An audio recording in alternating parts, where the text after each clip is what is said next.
Profanity Nation. Yeah, it's the new era of man for some old school fans with a new school brand. We got money on the mic with the plan in hand. And Stat Pat to his left, they go hand in hand. And to the right, we got Simpster, he putting it down. It's the Profanity Nation, we running the town, yeah. It's the Profanity Nation. Profanity Nation. Hey, welcome to the Profanity Nation podcast, where we are the voice of the professional fan. As always, we are found here on the Infinity TV streaming channel, only here on YouTube, of course, and we're here every Sunday at 8:30 p.m. As always, I have my co-host right here to my left on my set. I love it. Mr. Money Mike, how's it going today? Hey, welcome back, man. You know, because I was hosting last week. How was that, by the way? Hey, it was great. It was great energy. You know what I mean? I got to say what I wanted to say to Fredo. You know, shout out to Fredo. He took it. How am I doing today? I'm fresh off the marathon. It was great. 26, 100 cups I passed out. You know what I mean? So I'm not sore at all, and I was able to do the show. Because I was at mile 14 giving out water. So it was amazing. Were literally at the marathon today. Yeah, I was literally at the marathon today. Okay. And my goal was to give the water to the elite runners, and they ran right past me. So, but I'm doing good. Gotcha. And Stat Pat in the house. I'm good, man.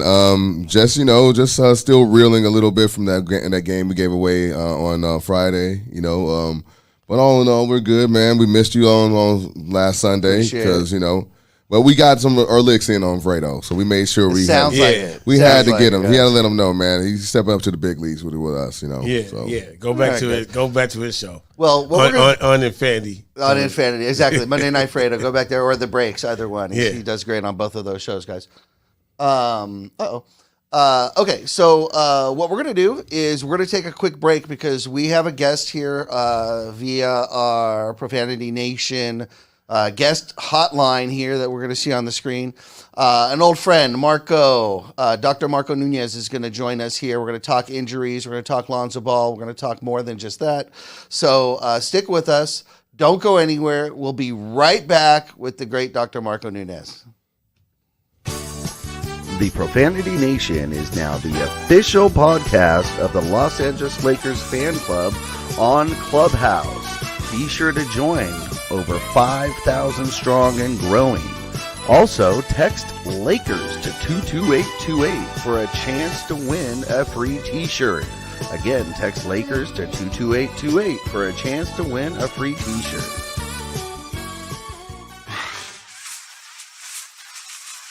Profanity Nation. A podcast for the fans, by the fans. Dive deep into the topics the other shows miss. Raw and uncensored. And he's going to play team ball. His legacy is at stake. Rare, hard-hitting interviews with players, coaches, and you, the super fans. I'm not hating. I'm like, okay, cool. Good. 3 championships in 5 years. He's more than good, bro. Profanity Nation. Listen live or subscribe on your favorite podcast platform. Powered by Jesse Brown of Keller Williams. Hey, welcome back to the show. Welcome back to the Profanity Nation podcast. We have the great Dr. Marco Nunez on with us. How you doing, Marco? I'm doing great. I was about to give some props to Money Mike when he said he was at the marathon today. For a second there, I thought you ran the 26-mile run. Nah, man, I was passing out 2,600 cups, man. It was amazing. Hey, water boy is very important. You must stay hydrated. Hey, for real, man. Hey, I was out there. I had a cup at the very top so they could grab it off my hand without dropping it. It was amazing. How many though? Man, it was a lot. It was a lot of people. Like you gotta have a special technique to be able to pass up those waters when the runners coming by. You gotta balance the water and stuff like that. Yeah, man, you gotta hold your hand up. And you know what though? Look, I'm gonna tell you what. Look. I'm gonna tell you, I saw one of the nastiest things today that I didn't know. I understood why they were doing it, but it was so nasty. You had to pee when they were running? No. Worse than that.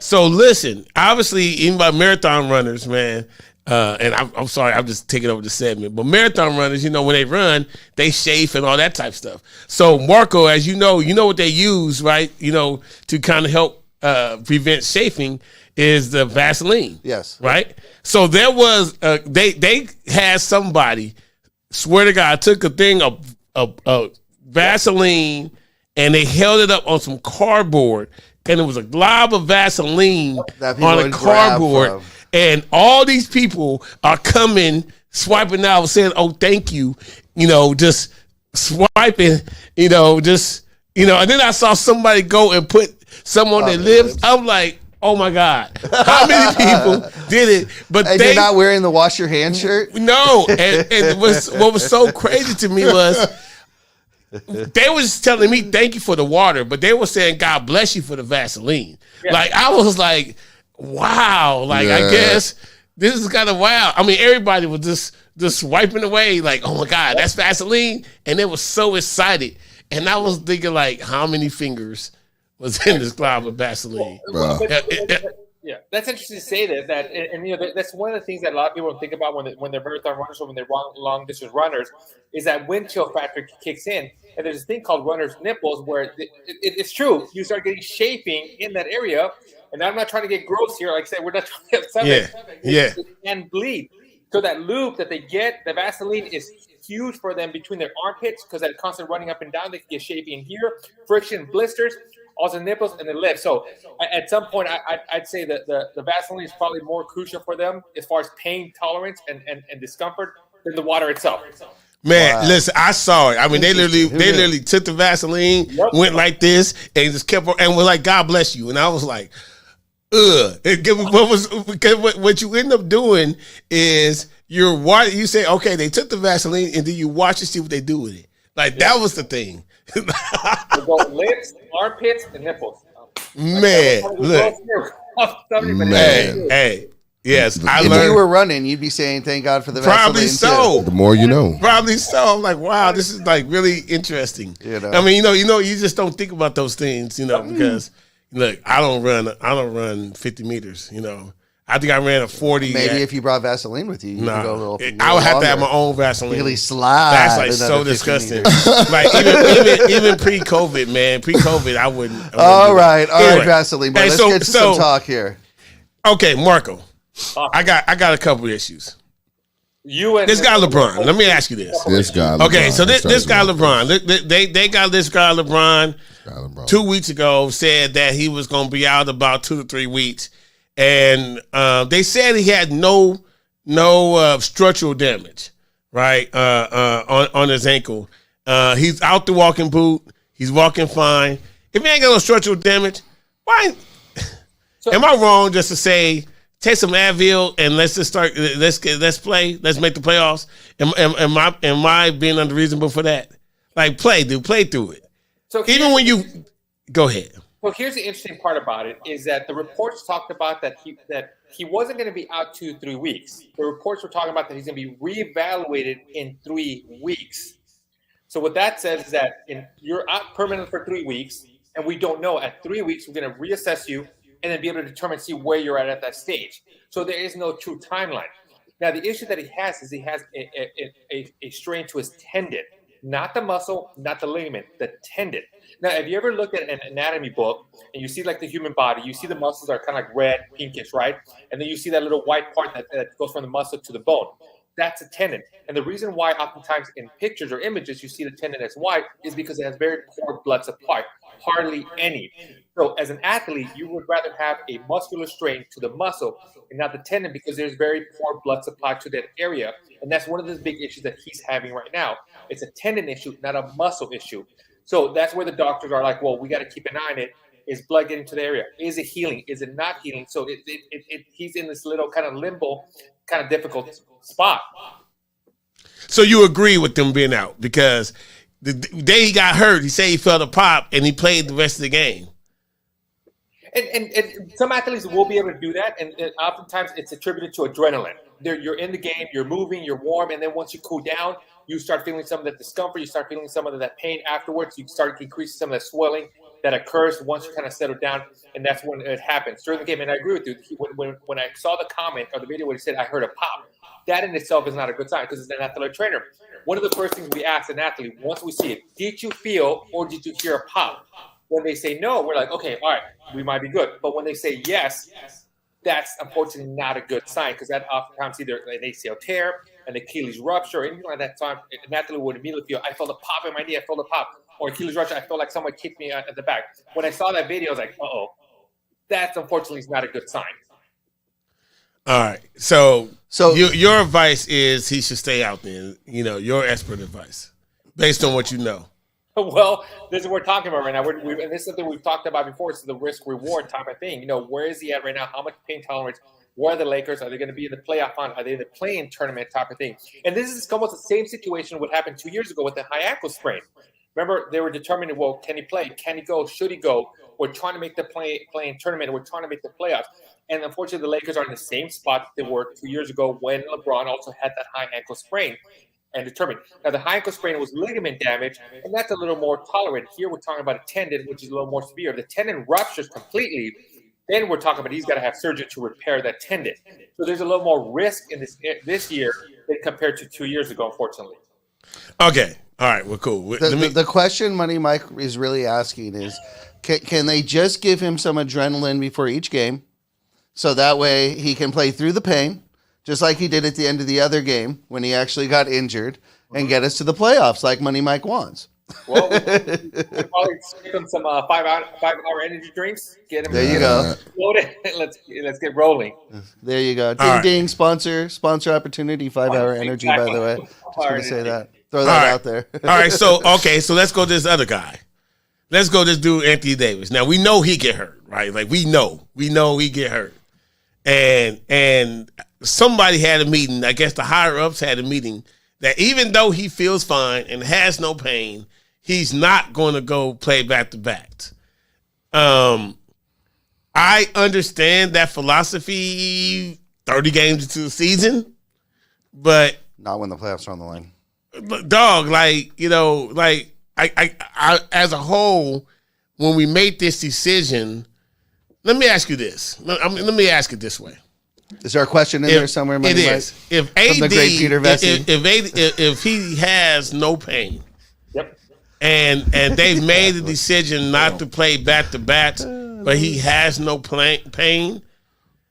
If he goes, and this is again just your opinion, if he goes to say, "I have no pain. I know we had discussed I wasn't going to do back-to-backs, but I need to get in there. I'm good to go on the back-to-back." Will they allow them to do that, the player, or are they going to stick to what the original agreement is, in your opinion? Or does it depend on the player? So, yeah. A, B, or C? And here's the thing about it, and I'm going to repeat this again, and I think that's the one thing that we, as Laker fans, we've been spoiled with a player like Kobe Bryant. Even when he's having pain, the mom would tell him he's going to go and play no matter what. Right. Now we got no pain, though. Yeah, even with no pain, or even with pain. With Kobe, we got spoiled working with him. It was always us trying to kind of tell him, hey, you can't go. We had to convince him not to go. He was always ready to go every single day, no matter what, how much pain, how much swelling, how much he had. He wanted to play, period. And we've been spoiled with athletes like him. In this case, I think at the end of the day, yes, you're right.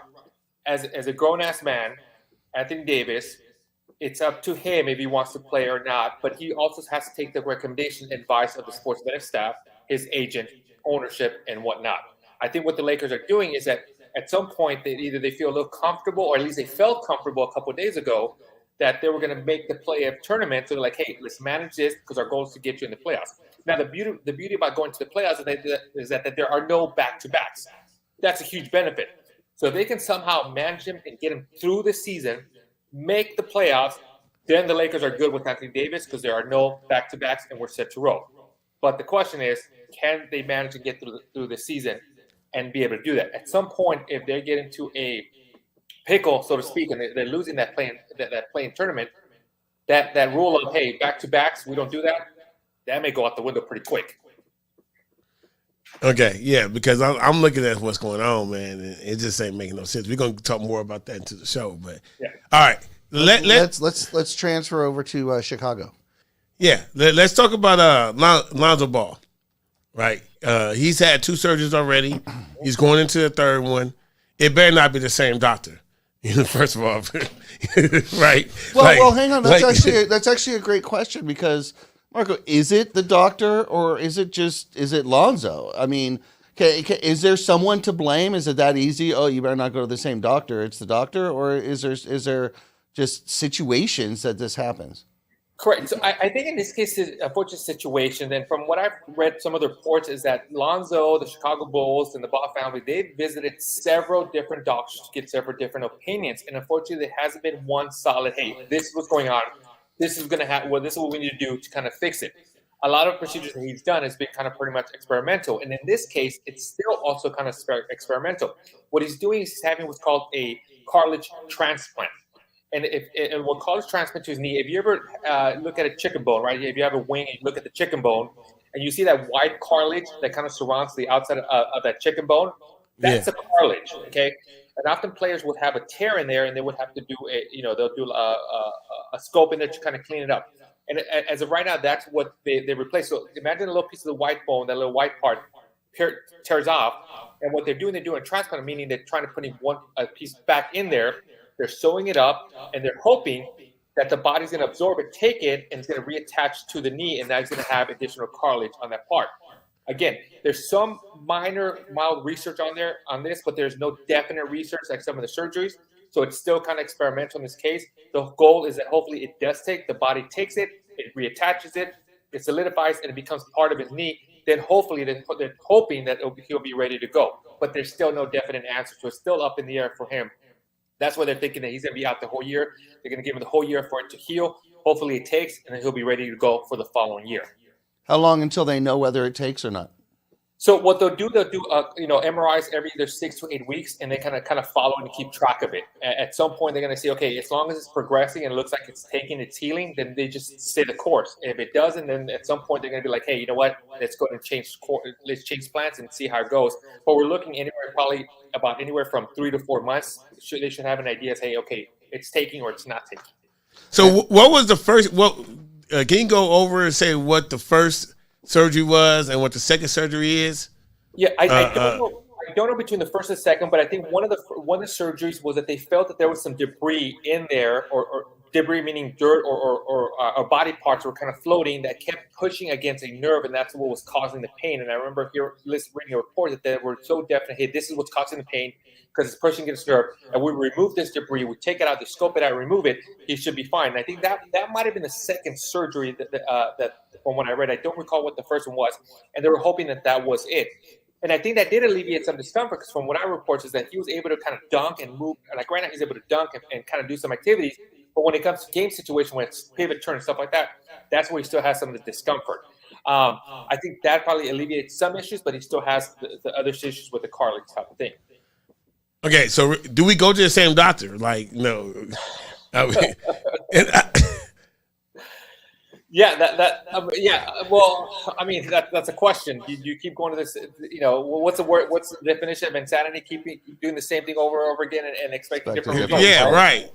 Yeah, like, I mean, I would assume that whoever he went to, worked on the athletes and has been successful. But I don't know. I think I would probably go to another expert. Look, I understand, obviously, the complexity of the human body is much different than, let's say, a vehicle or such. But even the best vehicle repair guy may have to try A in order to determine it wasn't that, it was B, and that's the only way to go there, process of elimination.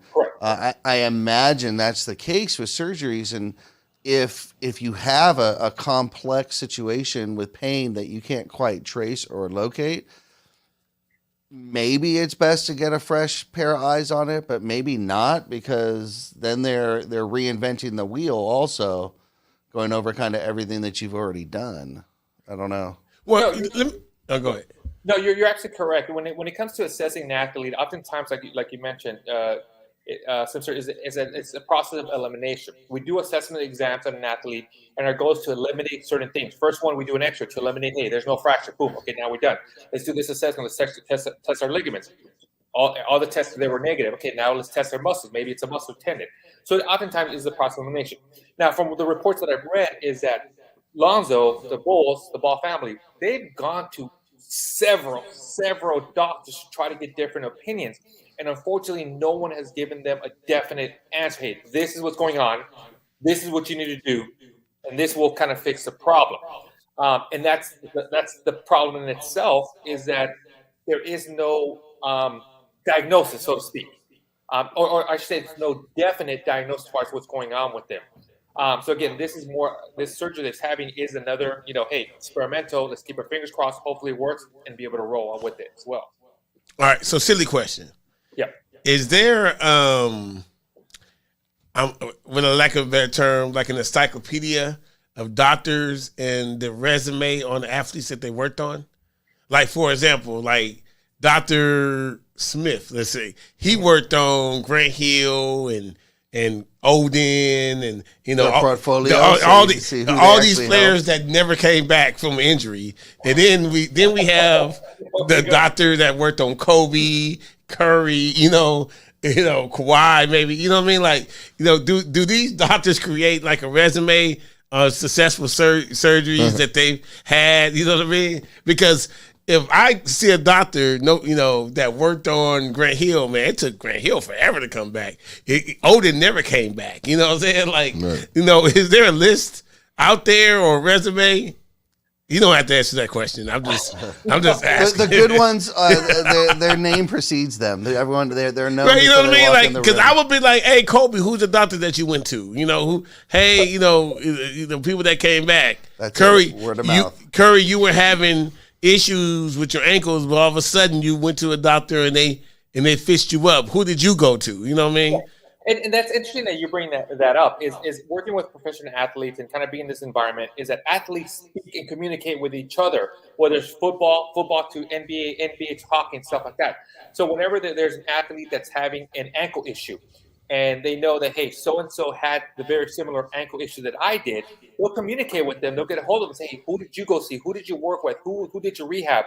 Let me see if I can communicate with them and kind of go with that. So it's kind of interesting that you say that, because athletes do communicate with each other regarding it. So that's very common.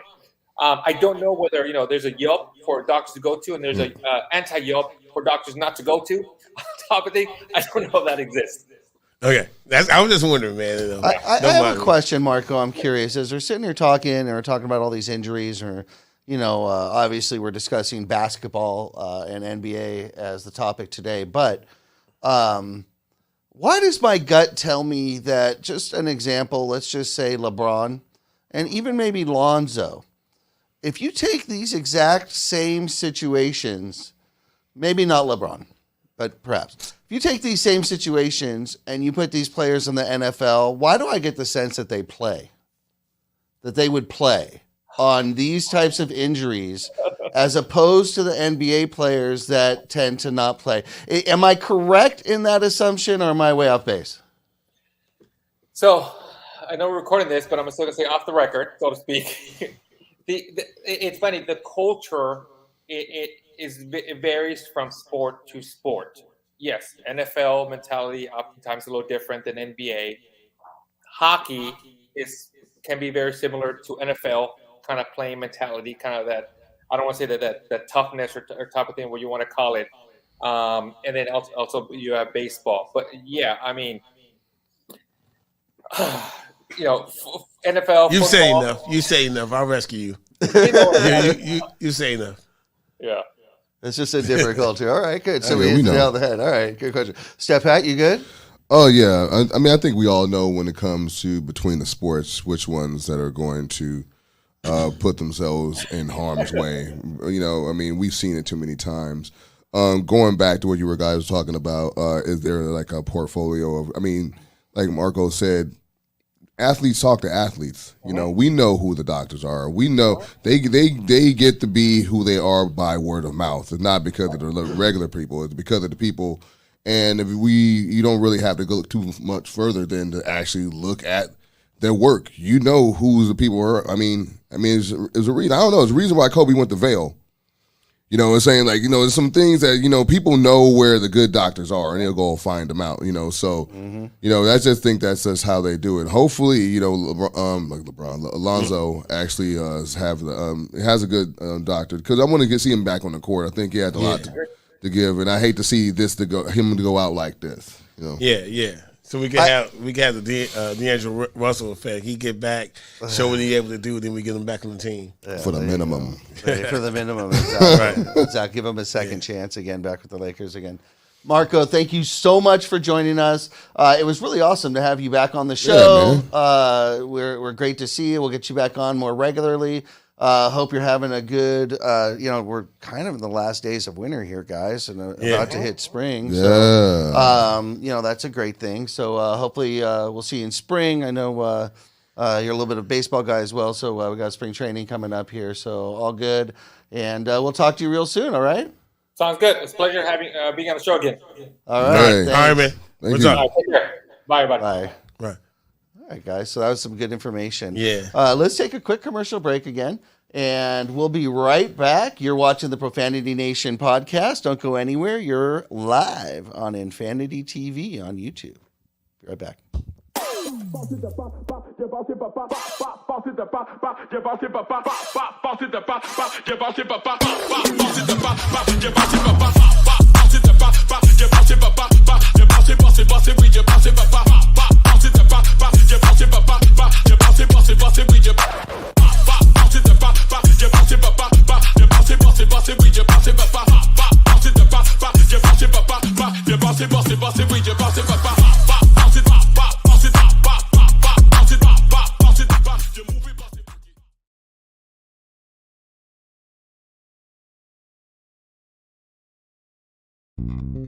United One Protection Services. With over 30 years of experience, United One Protection Services has more expertise and knowledge than the other security companies combined. Residential, commercial, municipal, or institutional, United One Protection Services does more than just security.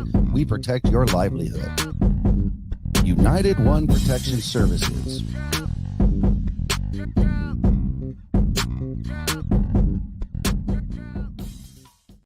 Hey, we're back. We're here at the Profanity Nation podcast, where we are the voice of the professional fan. We have a little segment here that we've started with our boy Stat Pat. Yes, sir. Do you have a name for this segment yet, or is it just? Oh no, we're still thinking about it. We're working through that. Okay, we're working on that. So we have the jingle, right? Mike, go with the jingle. I go with the jingle. Yeah. Stat Pat, player of the week. All right, perfect. All right, Okay. Stat Pat, what are you gonna do Welcome for us? to You're gonna highlight. Yeah, I'm going to spotlight a highlight. Laker. Yeah, basically one Laker a week. Deal. Last week was Austin Reeves. This week we're doing Malik Beasley. Nice. Yeah, so I like what Malik Beasley does for the Lakers on the court. He had what we call gravity. Their people cannot just sag off of him. He has a reputation for making shots. When he's not making shots, looking bad. But when he is making shots, he look just like he did against the Pelicans when he hit 7 threes in the first half of that game. But let's go into the numbers real quick. So right now he's shooting about, I want to say 39% from the field, which is not really good when you think about him being a shooter. You want to be hovering obviously around the 45, 46% mark. When he got with the Lakers, he was around 39% for the year from 3-point shots. Now, anybody that's been watching the Lakers and watching us since this trade, we know he hasn't been a 40% 3-point shooter. When we talk about the last 10 games, he's only shot 33%, and that's including the game that he went 7 for 12 from 3-point line. So if you take that percentage out, he's a little under 30% from 3. However, when he's on the court, people still have to respect him, and so he provides the spacing that we need. But going forward, I would just like to see him, not always settle for that 3. Take it to the rack, get a couple of easy baskets. I remember when I was, young and just always hearing Stu always talking about get a couple of layups, make a couple of free throws and get that rhythm. Then you can start jacking up shots. He's pretty much a volume shooter. So as Lakers fans, we have to look at that. I think this game right now, he's already started the game 0 for 2. So it was like another day at the office right now. For him. Yeah. But I just want him to just go and Ham is allowing him to have this free reign that he can go ahead and shoot as many times as he wants. But I need a little bit more consistency. And if this was Danny Green, we wouldn't killing Danny Green right now because we did, So yeah. It's at this point, I guess I can ask the question: should we expect more from him? I mean, I know what he provides on the court in terms of spacing, but we now need that spacing to turn into point production. What do you guys think? I mean, we definitely need more of him because of basically the players that we have on the court. Like we have AD every other game, so D'Lo is probably he's back. He's been the most consistent in doing what he's doing, but he can't do it alone. So if D'Lo will be able to get more assists, if he's be able to make the shots. So yeah, definitely I think overall I think he's performed pretty well. But yes, he definitely needs to have more games with a good stroke. I think Ham's making the right choice. I think if you have a shooter that you traded for, and since they came onto the team, their shooting just isn't quite up to par, you keep shooting. Exactly what you do. You keep him out there and you have him keep shooting. Like you said, even if he's just a decoy, he's still serving a purpose. He's still even a substandard Malik Beasley out there shooting is better than what we had. And the decoys, much welcome. So yeah, you keep shooting, and you know that as a shooter, things can be streaky. He hit that day the 7 out of 12, so he can still do it. He's not injured. It's just a matter of comfortable and getting into the rotation of this team a little better, and he's going to start to hit. He's got plenty of time, so I wouldn't worry too much about it. I think he's a great player. I think he's a great addition. I think he'll continue to be. Now, coming into the last game, he has shot 40% from wide open threes. So what I hopefully anticipate when LeBron comes back in on the court, you're going to have a lot of different options on the court if you have the pick and roll game with AD and D'Lo, and then you also have LeBron on the court. And if he gets the ball on the kick out, he can always take it, collapse the defense. And those are going to be wide open shots. Some of the shots sometimes Beasley does. He gets the ball, he takes a couple of dribbles, and he shoots it because he's shooting the ball. But he'll be in more of in catch and shoot positions, and I think that's where his percentage will increase, because it wouldn't be all he has to do is just look at the basket, set himself up, and just go and shoot the shot. So I think it is going to. I think there is hope for him. Like you said, it is shoot. But now that we have options like Austin Reeves on the bench, we have Schroeder, I think right now the leash might be a little bit short. I mean, we're gonna put him out there. He don't let him start, but if it ain't on, it ain't on. And I don't want. So excellent. That's where we're at. Excellent job. Yeah. Excellent job. Thanks for that information. That's great. Still learning about these new Lakers, of course, as the trade, and it brought a lot of new faces and a lot of new names to the team. So really appreciate that, Step Hat. Yes, sir. Guys, let's talk about this now. Let's get to it. Okay. Yeah. You yourself had a board of the games of life. So that's the board of a lifetime. That's the games of a lifetime. Yeah. So originally this was called LeBron's games. Yeah. These were the 23 games of LeBron's life. I'll say LeBron conveniently got injured and it's going to get reevaluated, as we were talking to Marco, in 3 weeks to find out if he's able to be on the court. So, if I was LeBron, I'd probably get up and punk you. Just that makes it unfair to call jab. That makes it unfair to call it LeBron's 23 games of his life. But I want to keep this going, and basically how we've been playing. A is a win, F is a loss. We started out the first 8 games pretty well. You know what I mean? We went 6-2 in the first 8 games. Games after that, we've lost literally the next 4 out of 5, and that puts us in 7 and 5, and we were supposed to be. Well, remind me, Stat Pack. Oh yeah, I wanted 17 and 6. 17 and 6. So that don't look like it's gonna happen. It don't look like it's gonna happen. And these games that I'm happening that we're gonna get into it. We're gonna get into AD because with AD there, I think it all kind of started. Let's start with when we was over on the West Coast. On a road trip. AD, we won that game, and then for some reason they was like, "Oh, AD's not gonna play tomorrow," and it's only Houston, and they're in last place. We'll be able to beat them without Houston. And Houston, without AD, and Houston, we have a problem. Yeah, Houston, we have a problem. Like you literally put billboard markets on there. And here's the thing: it doesn't matter, and everybody knows this. It does not matter if you are 1-80 and 75. Everybody gets up for the Lakers all the time. It's the Lakers, right? Everybody gets up for them. And then for you to go say, yeah, no, we don't have LeBron. Nah, AD ain't going to come, but we'll still be able to win. They were way too confident of two things, of AD not playing, and the second thing, we'll be able to win without him. And that is completely not what happened, right? And then, you kind of get in the mode of, hey, okay, cool. We know back-to-back, but when AD's there, we're going to win.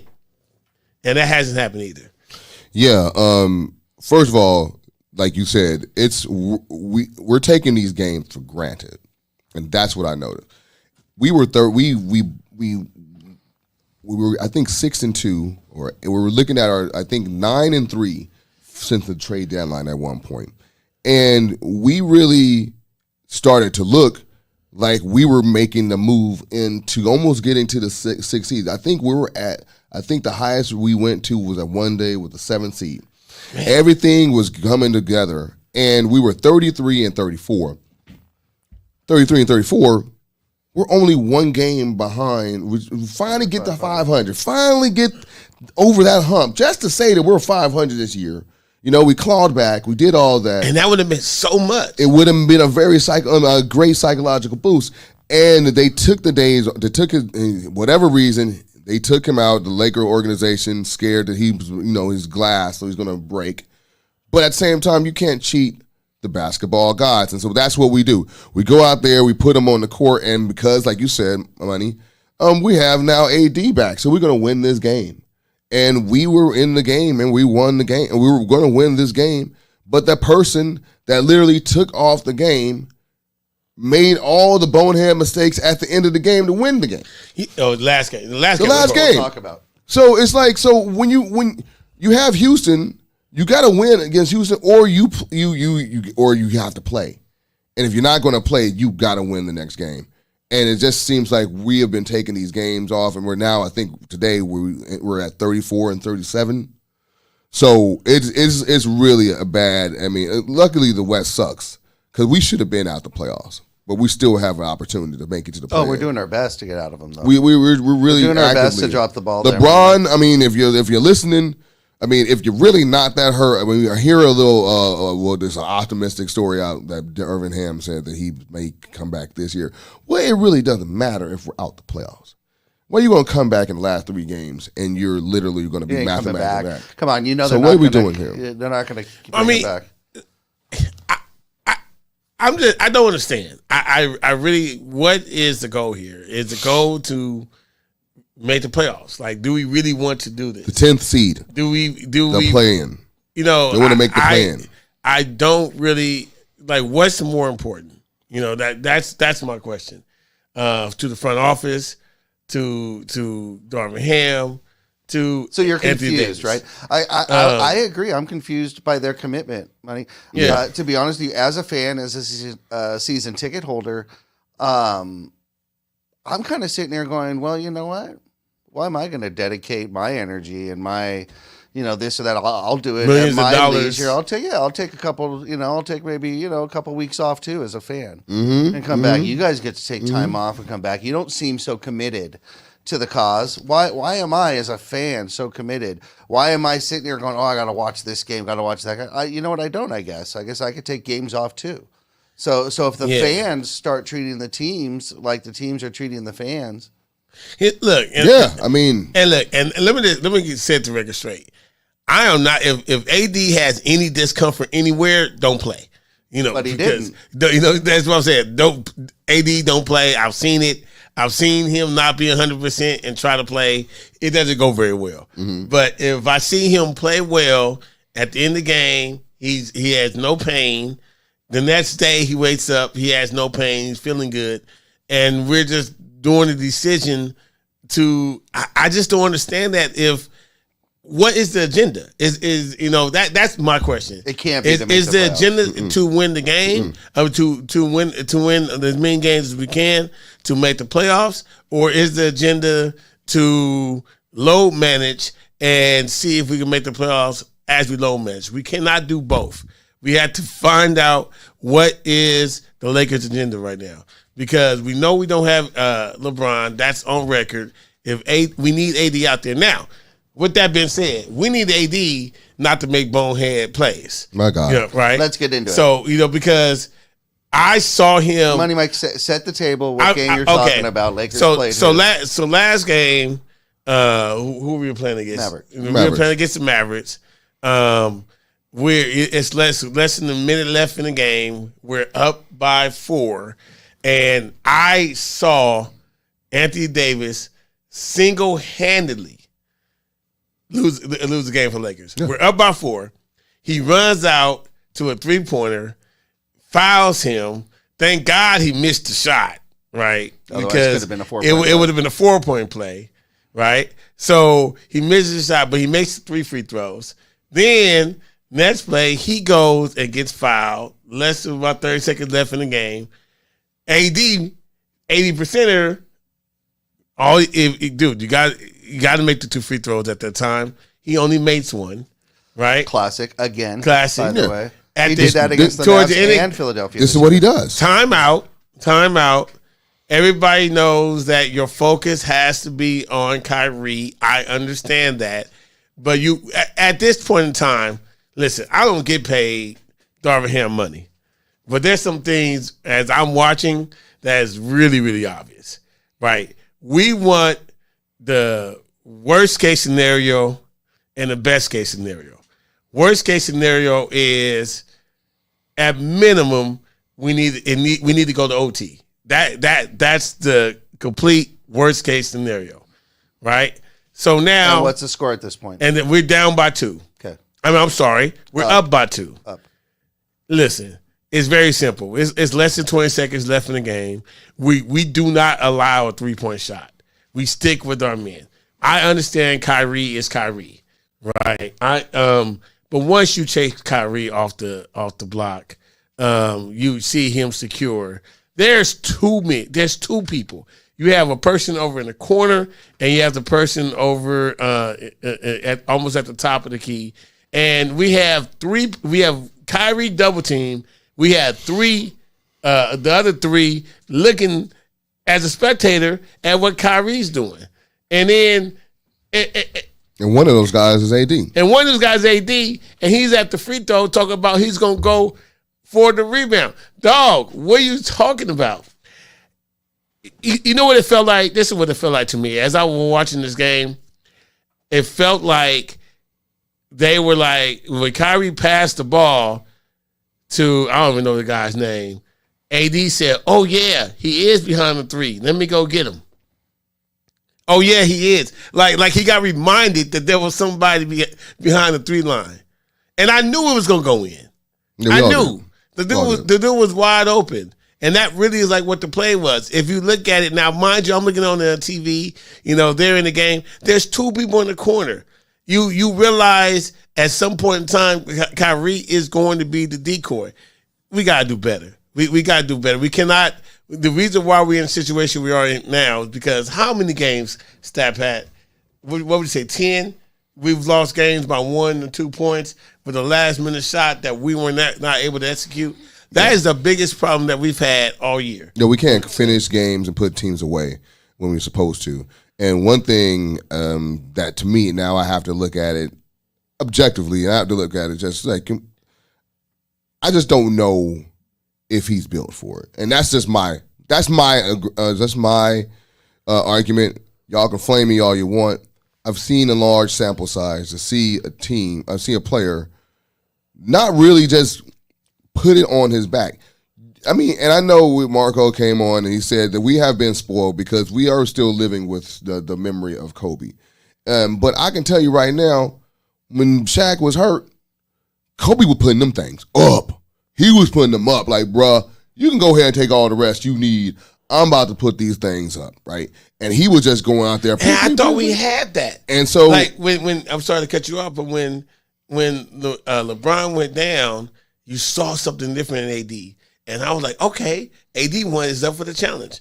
Now he's going right back to AD. No, it's just funny because like it was right around that time we were 33 and 34. And he was balled up into that point. And then had that crazy game against I think who did he play that D'Angelo Russell went off? Oh, when he had 31. Yeah, what was that? I can't think. It was the West Coast team. Yeah, Pelicans? against the Grizzlies, right? Yeah. So he went against the Grizzlies and The Morantless Grizzlies. yeah, and so pretty much put it on him, and it felt like, oh, I don't have to do it as much as I have to do it. Like, I don't have to give it 110% anymore. I got another cat here that can get 30 points too. I can be cool with my 17 points, 15 rebounds, doing that. So then all of a sudden he's doing that, like I call it the Derek Carr syndrome. Like, he says put it on me, but he don't really want you to put it on me, right? Put it on me. Give me all the responsibility. It's my fault. It's my fault. Right? Every time they lose, it's my fault. It's my fault. Okay. Now let's look at the numbers. Now remember, we just talked about his series. I have never seen a star of the Lakers actually just have a series 3 back-to-back bonehead plays like that to lose us the game. So you would think, right? You would think Anthony Davis would come out and just comment and like, you know what? Put it on me. What does put it on me looks like? So far, the Lakers are up by 10 points in third quarter against the Orlando Magic. And our guy, Anthony Davis, has 7 points, 7 rebounds. Third quarter. This is fourth quarter numbers. I've seen him already. Still no LeBron. You know what I'm saying? So he's still our number one option. So he's not even a 1A. He's just a clean 1. Meanwhile, everybody balling. Austin Reeves, 16 points. Russell, 13 points. Troy Brown, 12 points. You see what I'm talking about? Like we're talking about all this depth, but all this depth don't mean nothing if we don't have our alphas, our number one players, our anchor playing like that. We need them to do this in addition to those 25 points, 15 rebounds that you get. Not you take the time off and then let us struggle and let us carry you home. We're not supposed to carry AD home to any of this. Matter of fact, I don't even know. I actually kind of think that the Lakers probably was using this as a sample size. Kind of seeing what we're looking at. What do we have here? Can you stay healthy for number one? And number two, if you're going to play, can you bring us home? Can you get us over the top? Without LeBron. You have to prove that. You can't just sit there and say, you talking about I want to be on that wall. Well, you want to be on that wall in what capacity? You want to be Paul Gasol or do you want to be Kobe Bryant? You know what I'm saying? In what way do you want to be? Do you want to be Goodrich or you want to be, Elgin Baylor or Jerry West? You can get on that wall. You're going to have a Hall of Fame career. But when you're talking about way you talking like that, it's like you trying to be Shaq.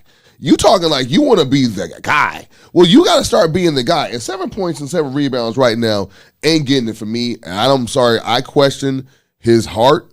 I question does his desire, does he really want to do it for? Because look, it's a different animal. You are always going to be under the microscope every game. Your legacy is at stake every game when you put on that Lakers uniform, and that's jacked up. But you know what you signed up for when you come and want to say you want to be here for the Lakers. So here we are, man. It's time to show and prove, man. I mean, enough is enough. It's kind of true because I mean, you actually, and I hate to say this, you kind of feel like when you think of AD, do you really think of him as a Laker? Like I think of LeBron more of a Laker than AD. Like, and I kind of hate to say that. That's I kind of had to say that, but you know what I mean, though. I can't believe he said that. Well, because and this is why I will say that. One thing that LeBron has done is he has acknowledged what it means to be a Laker and how Laker fans are. So he at least understands the psychology, the culture about being a Laker. I don't feel AD has had that. AD hasn't, he's on the team, but has he really understand the culture and really expressed about what it means? LeBron James at least has done that. Would you? Well, yeah, I would tell you this, and I said that. I can't believe I said that. Man, look, man, but I look. I mean, we might say that like LeBron was stat pad. We might say that. But those numbers on the board. There are going to be some 30 points. There are going to be some triple doubles on the board. Like I'm saying, he's still going to give you 30 points a night. Yeah, okay, you're not going to get. I'm not getting these 7-point numbers. I'm getting 30 points from you a night. Okay, so when I was looking at him and not giving me these numbers, I'm sorry, I'm questioning his desire. And one thing, look, dude, and I know it's his first year as a coach, but maybe he's just not the right person to get the best and the most out of AD. Because I'm gonna tell you right now, I'm gonna tell you who could do that, and I'm gonna tell you who would have done that, and that's Phil Jackson. Phil Jackson. I'm not saying I want Phil Jackson now. Yeah, but Phil Jackson would have at least called him out a long time ago. He would have known what this effort right now is unacceptable. There is no fire from Darvin Ham. I think Darvin Ham is just too cool for school for me. Just say, hey man, everything's right. I'm not trying to hold nobody. I want everybody to be cool, have fun, be accountable, talk it out, all that. I never seen him mad. I never seen him getting somebody's ass. I never seen it. And this is the time where you need to go in somebody's ass right now, because the effort that you're getting right now from your number one, your superstar player, is not acceptable. Period. I don't care what nobody say. It's what it is. Y'all can say that. We're too, old school and all that stuff. Basketball is the same. It's the only thing that's different is the technology. That's it, man. That's it. Basketball is basketball. You know what the most scariest thing about this whole thing, this whole situation, I thought about it? We have 2 players on max contracts, or should be max contracts. Supermax, all that stuff. And we do not have a closer. We do not have a closer. We see Russell ice in his veins. We see LeBron, who people call the GOAT and everything. There's no fear there. We've shown him not being able to close, and we've seen AD literally. Not only not close, but basically sabotage the game. Like we've seen him sabotage the game, and it's really scary because I feel like even if we do make the playoffs somehow, limp in the playoffs, if there's a close game and we have AD and LeBron both on the court and healthy, I can't trust neither one of them. At the end of the game. At the end of the game. Like, who are you picking? Who are you picking? Well, like when we mean of those 2? Of those 2. I don't know. Or are they both decoys? we have to defer. It's AD and LeBron or the others. Who are you going with? Well, it's going to be the others. There you go. It's going to be the others because what's going to happen is no one's going to take. Russell will. Well, yes, Russell will. Now let's think about the last game against the Mavericks. We saw there was 2 things that were working. So you saw that the pick and roll was working for us when it was AD and D'Angelo. I think is actually really good. You can trust D'Angelo Russell to make the good play. He's either going to you set him up for an easy basket, or he got a nice little mid range game. So if he gets in no man's land, he's not going to get scared of the shot. He's going to make a good decision, right? We don't run that at the end of the game, and I don't understand why. Why are we not milking plays? They're fronting you. They got defense behind you. We're not going to. You putting your hand up to play just to get the ball is not really working for us.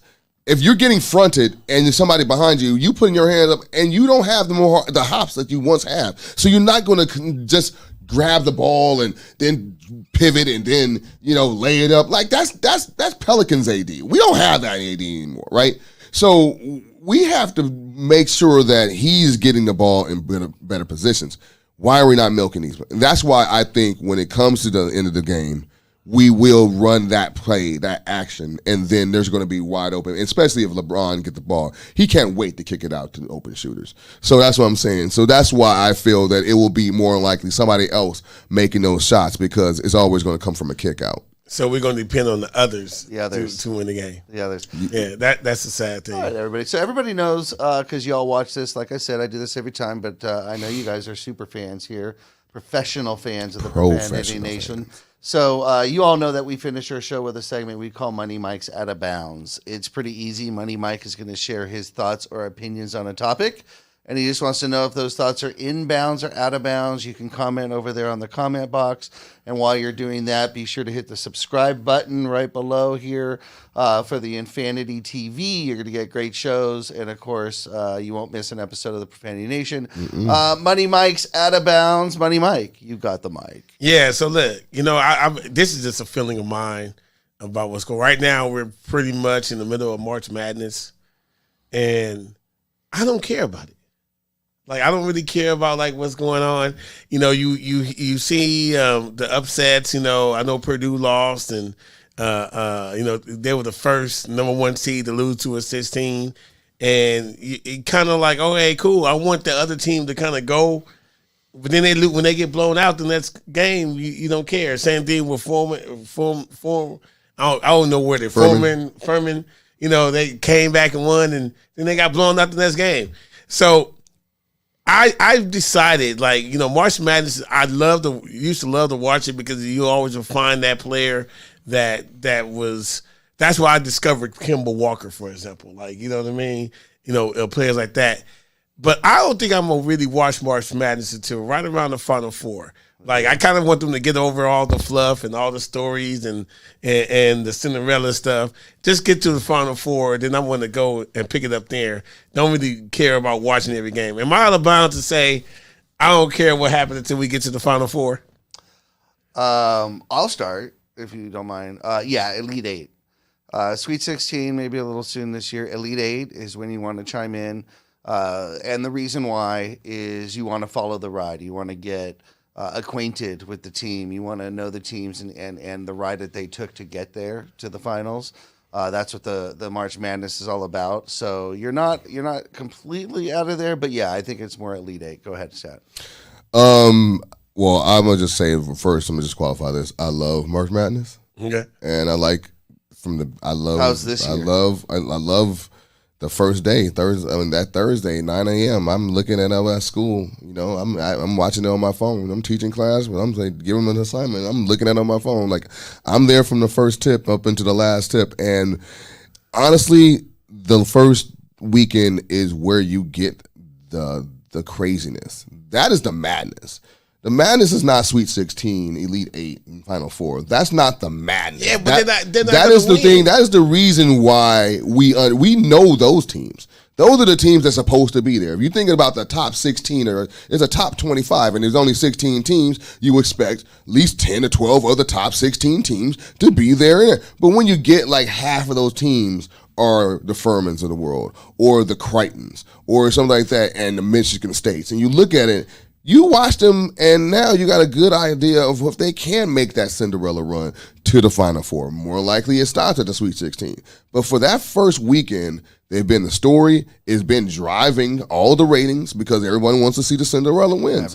And so yes. And then if you play a bracket, that's that also is reason why you're trying to be the cute one and trying to say, I'm going to get my 11, going to beat my 6 seed team. Or I was the only one to pick that 13-4 team.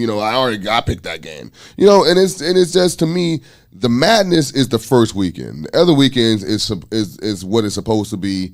And then we're going. So yeah, I think you're way out of bounds today, man. Way. Oh, look at that. Way out of bounds. Yeah, I mean, listen, I respect the story. I know, I think they did Santa Barbara. You see Santa Barbara dirty because they've only made it to the big dance, what they call it, 4 times, and they basically said that they've never won in the century. The narrative was messed up. You know what I mean? It's only been 23 years in the century. Yeah, it's that, Right. it's that conference, man. That conference. They So- be producing somebody, and then like UCI Yeah. made Half it out of full there. or half like, empty? Yeah, dude, they get blown out from that Half conference. full, half empty. Yeah. Excellent segment. I'd like to, before we close out here really quick, I think we have about a minute. Step Pat, let's talk about March Madness really quick.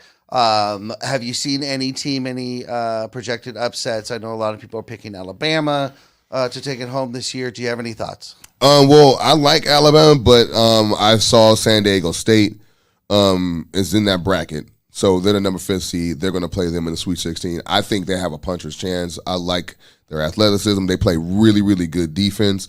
And so I'm thinking that can be, something I would look for. Then you have the bracket for UCLA in the West is now wide open. Kansas got knocked out. So you see now, and it's seed is going to be, I think, in Vegas, right? I think it's going to be the West Regional is in Vegas. So they went to Sacramento, right? This weekend is in Sacramento, and next weekend is in Vegas. They're going to have home court advantage, close, and in this. So it's right now for the taking for UCLA to make it to the Final Four. And then on the other side, I just like I thought Arizona, but they kind of like just took it out. I was so disappointed with Arizona because I had them, going to the Final Four of my bracket. your bracket My bracket they were was your bracket buster. busted. But and then if you got, like you said, you have I do like Creighton. I mean, that's a number 7 seed, so we'll see them. It's just right now. It's just it's so wide open. This year is one of the most wide open. This is the first year, I think, my friend sent me a text, and this is going to be the first time in the Sweet 16, and I'm going to I know we got to run, but the Sweet 16 that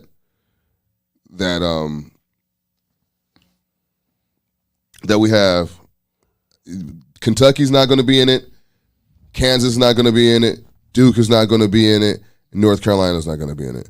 Like the first time and the second time since 1980. Have we not have all of these blue bloods in there? And so that just tells you right now, when you're talking about March Madness, there you go. There you go. Do you have a pick?